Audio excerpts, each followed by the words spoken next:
नमस्कार, स्वागत है आपका मेरे YouTube channel HM creation Bhojpuri में। और आज की न्यूज़ दबंग सुपरस्टार खेसारी लाल यादव जी की तरफ से है, जिनका एक बहुत ही शानदार और हाई बजट का गाना आप सबके बीच में आने वाला है।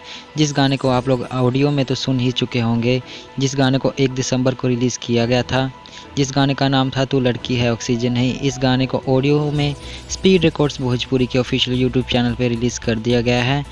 ये गाना रेड लिपस्टिक की तरह हाई बजट का गाना होने वाला है। दोस्तों, आप सबके लिए एक और खुशखबरी है, तू लड़की है ऑक्सीजन नहीं। इसका ऑडियो वर्जन आप लोग तो सुन ही चुकेंगे, अब इसका वीडियो वर्जन भी आने वाला है। जी हाँ दोस्तों, आप लोगों ने बिल्कुल सही सुना। कल यानी 4 दिसंबर 2020 को स्पीड रिकॉर्ड्स भोजपुरी के ऑफिशियल यूट्यूब चैनल पर रिलीज़ कर दिया जाएगा। इस गाने का टीज़र आज रिलीज़ हो चुका है। आप लोग अपनी स्क्रीन पर फोटोज़ देख सकते हैं कि खेसारी लाल यादव जी एक नए लुक में नज़र आए हैं, जो कि सरदार का लुक नज़र आ रहा है।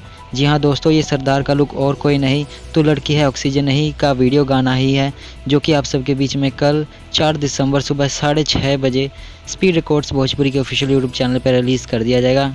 तो तैयार रहिए कल सुबह 6:30 बजे। कौन कौन इस वीडियो गाने का इंतजार कर रहा था, नीचे कमेंट कर जरूर बताएं। और अगर आप चैनल पर नए हैं तो सब्सक्राइब करके बेल आइकन दबाकर ऑल पर सिलेक्ट कर ले और वीडियो को लाइक शेयर करना ना भूलें। तो फिलहाल के लिए इतना ही, मिलते हैं अगली वीडियो में, तब तक के लिए धन्यवाद।